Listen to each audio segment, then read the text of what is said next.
I want to touch on one of the biggest mistakes I see a lot of business owners make when they want to sell their business and even during the process of selling their business.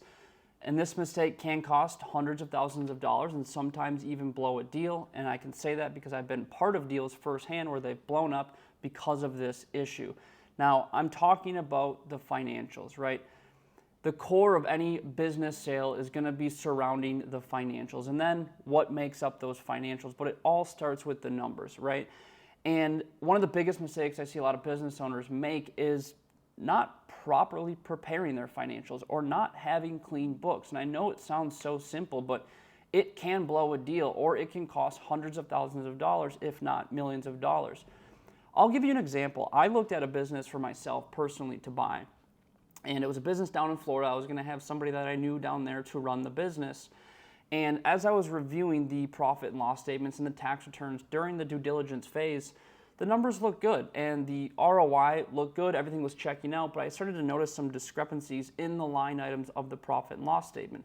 The owner was categorizing some expenses under the wrong line items, which was moving the numbers around, and it was just catching me by surprise. Now, the business owner wasn't doing this intentionally. It just wasn't the cleanest of books. And so I reached out to the broker that was listing this business to discuss this. He wasn't aware of it. We got the owner on the phone. He wasn't really aware of it either, and that's what started to raise concern for me and cause red flags. And it wasn't that I think he was trying to hide anything or do anything malicious. It was the fact that he was also caught by surprise on these discrepancies on the profit and loss statement. And so from my standpoint of view, a buyer's standpoint of view, I don't want to buy a business where there's other hidden surprises, right? If I caught something in the financials that was a surprise to him and he could justify it and we could fix it, but what else is there that would catch me by surprise? And I don't want to take out a large loan and find out other surprises in the business that I just bought. It's too big of a risk for me, it's too big of a concern for me, and then it's the same for all other buyers across all other industries. And so the best thing you can do as a business owner when you are getting ready to sell, or even if you're prepping for 3, 5, 6, 7, 8, 9, 10 years down the road, just have clean books. Have clean, organized books. And I understand business owners run personal expenses through there, that's fine, but have it categorized properly, have everything justified and backed up with receipts, right?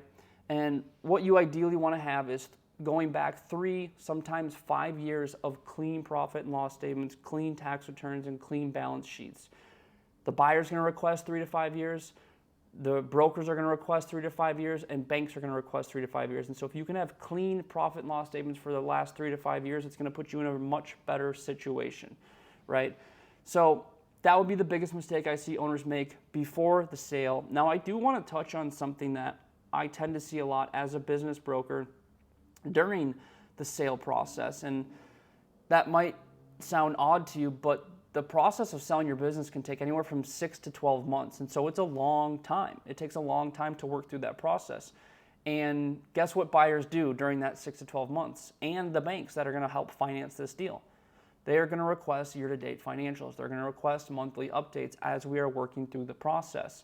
And what I always try and tell clients that I work with in selling their businesses is please do not take your foot off the gas pedal, because it can maybe blow a deal. Because what sometimes buyers will offer is going to be based off of your trailing 12 months, your TTM. So what do the last 12 months of the business financials look like? And that's how they're going to base their offer, around the last 12 months.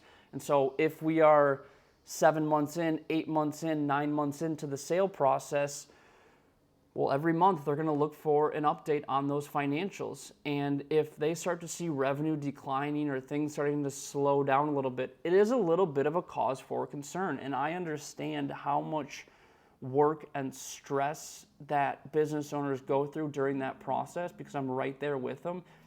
You're running the business, you're managing your business while you're simultaneously trying to deal with a business broker, your attorney, the buyer, the buyer's broker, the buyer's attorney. There's all these different personalities, egos, schedules involved in the sale of the business, in the acquisition of a business.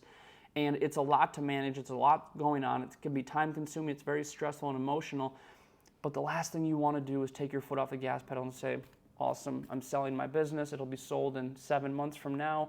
And then revenue starts to decline and the buyer comes back and says, hey, what's going on? Why is revenue dropping? Because it tells them one of two things. One, well, you must be pretty important to the business, yes, but pretty important to the revenue. And if you're taking your foot off the gas pedal and the revenue is declining, well, now I'm a little bit concerned because you're going to be out of the picture in a few months when I buy the business, right? So the biggest thing I try and tell clients to say is keep the foot on the gas pedal, keep the numbers going, moving in the right direction, and just don't let anything start to slide or drop off during the process of selling your business. You want to be able to provide those new monthly updates on the financials and the numbers staying the same and looking good and even growing as you're going through the sale process. So I would say those are two common mistakes I tend to see business owners make, both before selling and even during selling their business. And so just keep an eye on things, keep things organized and clean, and it will significantly help with the process of selling your business. And so if you have any questions on that, you can leave them below in the comments or reach out to me directly. I'd be happy to answer them. But I appreciate you watching. Thank you.